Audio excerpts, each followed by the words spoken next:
याद रखिए, सबसे बड़ा अपराध अन्याय सहना है और गलत के साथ समझौता करना है। सुभाष चंद्र बोस।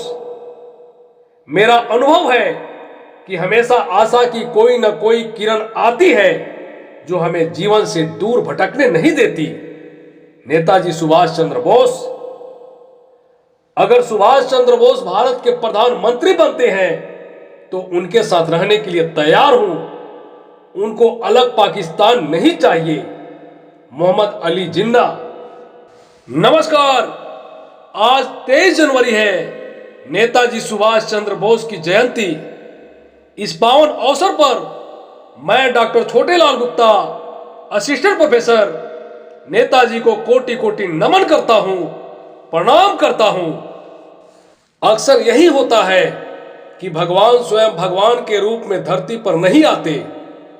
वे अक्सर इंसानों के रूप में ही इस धरती पर अवतरित होते हैं और अपने निजी हित से ऊपर देश, समाज, मानवता और इंसानियत को मानते हैं और अपने होने से देश को गौरवान्वित करते हैं। वैसे ही महान व्यक्तित्व के धनी हैं नेताजी सुभाष चंद्र बोस, जिन्होंने संपूर्ण देशवासियों को आह्वान करते हुए कहा था, तुम मुझे खून दो, मैं तुम्हें आजादी दूंगा। त्याग की ऐसी प्रतिमूर्ति, जिन्होंने देश सेवा के लिए आईसीएस यानी इंडियन सिविल सर्विस जैसी नौकरी को लात मार दिया और देश सेवा का प्रण लिया। जब राष्ट्र प्रेम का शोला दिल में घर कर जाता है, फिर दुनिया का हर सुख फीका नजर आता है। इन्होंने खुलेआम ऐलान कर दिया कि मेरा जन्म देश को लूटने के लिए नहीं, किसी पद का सुख भोगने के लिए नहीं, देश सेवा के लिए हुआ है, देश के लिए कुछ करने के लिए हुआ है। सुभाष चंद्र बोस का जन्म 23 जनवरी 1897 ईस्वी को आज ही के दिन कटक, उड़ीसा में हुआ था। पिता जानकी बोस एक प्रतिष्ठित वकील थे। शिक्षा यूरोपियन स्कूल कटक से प्रारंभ हुई, फिर प्रेसिडेंसी कॉलेज में दाखिला लिए। वहां से उन्हें बाहर निकाल दिया गया क्योंकि वे वहां पर अपने भारतीय छात्रों पर हुए जुल्म के खिलाफ मुखर होकर बोलते थे। वहीं से देशभक्ति का अंकुरित बीज प्रस्फुटित होने लगा। देशभक्ति का जुनून जब सर पे छा जाता है, तभी कैरियर छोड़ के राष्ट्र की सेवा में बड़ा मजा आ जाता है। उधर ब्रिटिश सरकार ने भारत की स्वास्थ्य सेवाओं की बड़ा बुरा हाल कर रखी थी। इतना नजरअंदाज कर दिया था कि बड़ी बड़ी बीमारियों का अटैक चल रहा था और ये गरीबों की सेवा करना चाहते थे। Plague, cholera, malaria, smallpox, influenza जैसी खतरनाक बीमारियों का दौर चल रहा था। इसी दौरान कॉलरा यानी हैजा के कारण 2.5 लाख लोगों की मौत हो चुकी थी। कई बार कॉलरा लौट लौट के वापस आ रहा था। चारों तरफ महामारी की चीख पुकार गूंज रही थी। लाशों का अंबार लगा था। मां अपने बच्चे की लाश को लेकर गोद में रोए जा रही थी और वही दूसरी तरफ बेटा अपने पिता की लाश के पास बैठकर जोर जोर से चिल्ला रहा था। इनका दिल एकदम पसीज गया। ये घबरा गए। जितना बन पड़ता घूम घूम कर लोगों की सेवा करते, लवारिस परी लाशों का अंतिम संस्कार करते। बोस सहमे पड़े थे।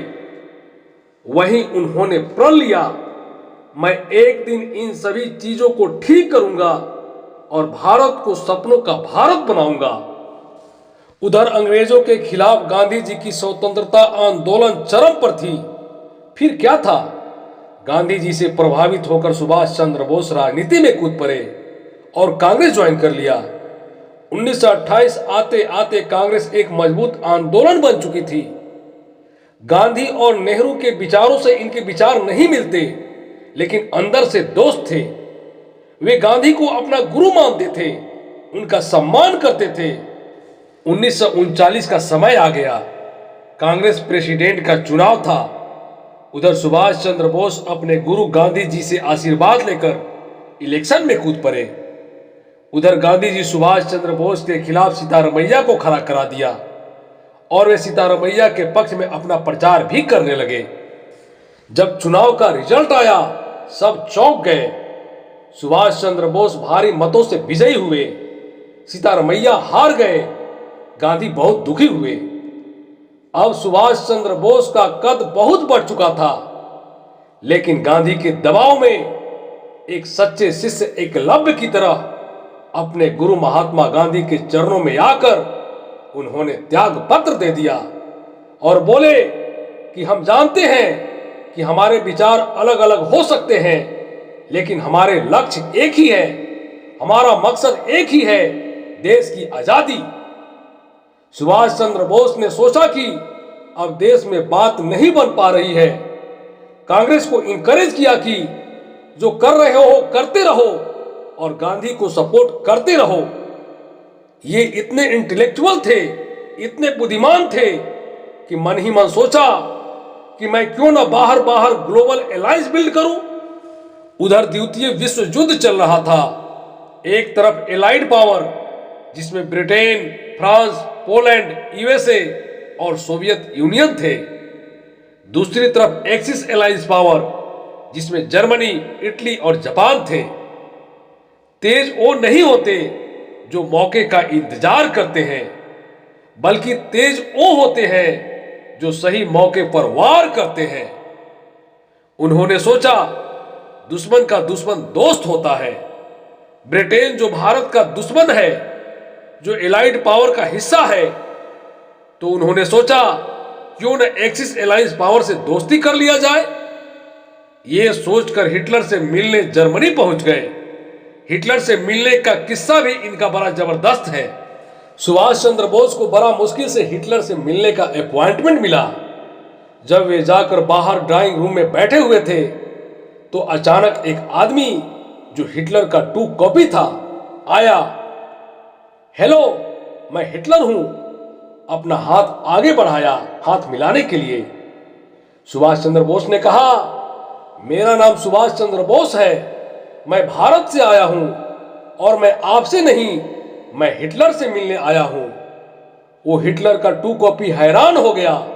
अरे, मैं ही तो हिटलर हूं। फिर वह लौट गया। फिर दूसरा हिटलर का 2 कॉपी आया, फिर तीसरा, फिर चौथा।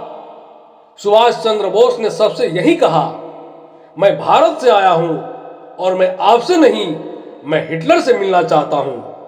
सब हैरान हो गए कि ये क्या चक्कर है।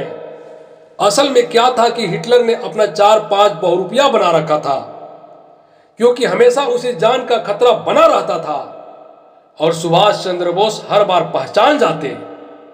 जब हिटलर को यह बात पता चली तो उसकी बुद्धि चकरा गई।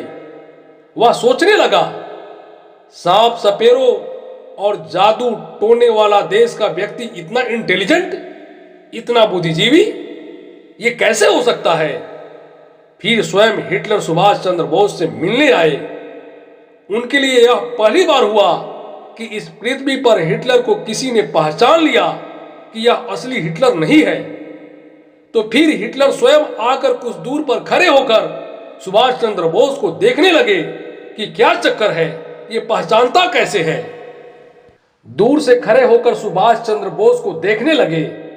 बोले कि बताइए क्या बात है, क्यों मिलना चाहते हैं हिटलर से। और तभी सुभाष चंद्र बोस आगे बढ़े और बोले, मैं सुभाष चंद्र बोस भारत से आया हूं। मैं आपका बहुत धन्यवाद करना चाहता हूं कि आपने मुझे मिलने का मौका दिया। हिटलर यह देखकर हैरान हो गया कि ये आदमी मुझे पहचाना कैसे, और बिल्कुल ठीक पहचाना। और पूछ बैठे कि सब कुछ छोड़ो, पहले ये बताओ कि तुमने हमें पहचाना कैसे। आज तक दुनिया में कोई पहचान नहीं पाया। मेरे यही सारे 2 कॉपी जो हिटलर के होते हैं पूरी दुनिया में घुमाते हैं, सारे काम कराते हैं, और तुमने पहचान लिया। तभी सुभाष चंद्र बोस बोले, मैं आपसे मदद मांगने आया हूं, आपके चौखट पर आया हूं, पराधीन देश से हूं। आपके स्वभाव में थोड़ा प्राउडनेस होना चाहिए, कॉन्फिडेंस वाला होना चाहिए, और आपके 2 कॉपी आके पहले ही हाथ आगे बढ़ा देते थे कि मैं हिटलर हूं, बताइए। आपके 2 कॉपी सही बिहेवियर डिस्प्ले नहीं कर रहे थे, उनके चेहरे में उपगर्व के भाव नहीं थे। और फिर क्या था? हिटलर की बुद्धि चकरा गई। बोला कि ऐसा इंटेलिजेंट आदमी मैंने कभी देखा ही नहीं। इसको बोलते हैं एक्यूरेट जजमेंट। इसके बाद हिटलर से मुलाकात हुई। हिटलर इतना प्रभावित हुआ कि जो 4000 युद्धबंदी बना रखे थे, जो अंग्रेजों से जीते थे, उनको आजाद कर दिया और वे वहां से आजाद हिंद फौज में शामिल हो गए। हिटलर ने इनकी हेल्प की और कहा, देखो, अगर आप अपने देश को आजाद करना चाहते हो तो आगे बढ़ो। भारत इस समय जर्मनी से बहुत दूर है और जापान एक्सिस पावर का हिस्सा है, जो हम लोगों के साथ का पावर है। मैं जापान में आपकी बात करवा देता हूं। जापान आपकी मदद करेगा और जापान भी अंग्रेजों के खिलाफ है। ये बात सुनकर सुभाष चंद्र बोस बड़ा खुश हुए, बहुत अच्छा लगा। फिर वहां से जापान पहुंच गए। जापान के प्रधानमंत्री से मुलाकात हुई। जापानी प्रधानमंत्री बोस से बहुत प्रभावित हुए और भारत को हर संभव मदद करने का आश्वासन दिए। सुभाष चंद्र बोस जानते थे कि जापान का सिंगापुर के साथ झगड़ा चल रहा है। वहां अंग्रेजों के 85,000 सैनिकों में 45,000 भारतीय सैनिक थे। सुभाष चंद्र बोस पहले से ही जापानियों के साथ मिलकर एक योजना बना रखी थी कि जब तुम सिंगापुर में बम गिराओगे तो साथ में पर्चे भी फेंक दो। हर पर्चे हिंदी में, तमिल में और अंग्रेजी में लिखो। तुम भारतीय कब तक अंग्रेजों के गुलाम बन के साथ लड़ते रहोगे। अब वहां पर जितने भी सिंगापुर में भारतीय सैनिक थे, वो पर्चा पढ़ लेते थे और वहां पर उनके अंदर विद्रोह चालू हो गया। वहां इनकी रणनीति काम आई, इनको सफलता मिली। भारतीय सैनिकों के विद्रोह से सिंगापुर आसानी से जापानियों के कब्जे में हो गया। वहां जो ब्रिटिश आर्मी के अंदर 45,000 भारतीय सैनिक थे, जापान ने उनको सुभाष चंद्र बोस को वापस कर दिया और यहां से तैयार हुई पूरी आर्मी, आजाद हिंद फौज। और ये आजाद हिंद फौज अंग्रेजों को नाको चने चबाने पर मजबूर कर दिया। यही आजाद हिंद फौज 1944 में अंग्रेजों को खदेड़ कर मणिपुर में पहली बार तिरंगा झंडा फहराया। सारा देश हिल गया। एक बात आपको बता दूं कि गांधी जी भी दिल से सुभाष चंद्र बोस को मानते थे कि हिंदू और मुसलमान किसी एक लीडर को इकट्ठा मानते हैं तो वे है सुभाष चंद्र बोस। एक कहानी है, जब सुभाष चंद्र बोस रंगून में अपनी फौज इकट्ठा कर रहे थे, आजादी के लिए सबसे योगदान मांग रहे थे, वहां पर एक मुसलमान व्यक्ति आगे आया और बोला, नेताजी, मैं आपको अपना सब कुछ देने को तैयार हूं। मेरे पास कुछ करोड़ रुपये हैं। उस समय कुछ करोड़ रुपये बहुत मायने रखते थे। मेरे पास करोड़ रुपये हैं, घर है, मेरा परिवार है, बच्चे हैं, सब भारत माता की आजादी के लिए देना चाहता हूं। तब सुभाष चंद्र बोस उस मुसलमान व्यक्ति से बोले कि तुम क्यों अपना सब कुछ देना चाहते हो और दे दोगे तो अपना घर कैसे चलाओगे। तब उस मुसलमान व्यक्ति ने कहा, अब घर को थोड़े चलाना है, अब तो मैं भी, मेरी पत्नी भी और मेरा बच्चा भी आपकी सेना में है। अचानक खबर आई, नेताजी सुभाष चंद्र बोस हवाई दुर्घटना में मारे गए। उसके बाद पूरे भारतीय सैनिकों का गुस्सा 7वें आसमान पर पहुंच गया। आजाद हिंद फौज, royal navy, royal air force, royal army में भारतीय सैनिकों ने बगावत कर दी। इस बात से कतई इनकार नहीं किया जा सकता कि नेताजी सुभाष चंद्र बोस का योगदान देश की आजादी दिलाने में सबसे बड़ा है। ये आपको ऐसे पता चलेगा। सैनिक विद्रोह की लपट पूरे भारत वर्ष में आग की तरफ फैल गई। जय हिंद के नारे से पूरा देश गूंज उठा। अंग्रेजों को लगने लगा कि भारत को अब ज्यादा दिन तक गुलाम नहीं बनाया जा सकता है।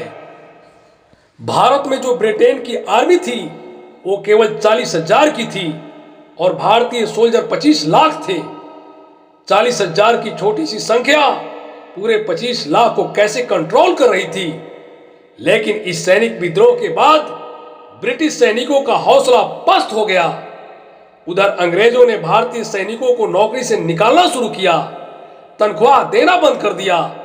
अब यहां पर विद्रोह और तेज हो गया। जो अंदर बचे थे वो भी विद्रोह कर रहे थे, जो बाहर बचे थे वो भी विद्रोह कर रहे थे। अगर कोई पूछे कि सुभाष चंद्र बोस ने क्या किया, तो सुभाष चंद्र बोस ने यही किया। पूरे भारतीय सेना में देशभक्ति की भाव ऐसे भरे कि अब अंग्रेजों का जीवन दुभर हो गया। वे समझ गए कि अब हम यहां ज्यादा दिन तक रुक नहीं सकते। परिस्थितियां करवटें ले रही थी। अब परिस्थिति को देखकर उसी समय ब्रिटिश हुकूमत ने भारत को स्वतंत्र करने की घोषणा कर दी और देश 15 अगस्त 1947 को आजाद हुआ। उस समय के ब्रिटिश प्रधानमंत्री क्लाइमेट एटली, जिन्होंने इंडिया इंडिपेंडेंस एक्ट पर हस्ताक्षर किए, जिसके बाद देश आजाद हुआ, 1956 में भारत आए, तो पत्रकारों ने पूछा कि आप वर्ल्ड वार 1 में भी जीत गए, वर्ल्ड वार 2 में भी जीत गए, आप इतने पावरफुल थे, फिर भी क्यों भारत छोड़ दिए इतना जल्दी? सब कुछ आपके पक्ष में था, फिर भी भारत क्यों छोड़ा? क्लाइमेट एटली ने बताया कि भारतीय सैनिकों का जो विद्रोह था ना, उससे हम टूट चुके थे, हार चुके थे, हमारे मनोबल पस्त हो गए थे। हम तनख्वाह भी दे रहे थे और उनका हमारे प्रति बढ़ती विद्रोह हमें मजबूर कर दिया भारत छोड़ने के लिए। यह है स्वतंत्रता संग्राम में सुभाष चंद्र बोस का योगदान, जिसे जुगों जुगों तक भुलाया नहीं जा सकता। हजारों साल नरगिस अपने बेनूरी पे रोती है, बड़ा मुश्किल से होता है चमन में दीदावर पैदा।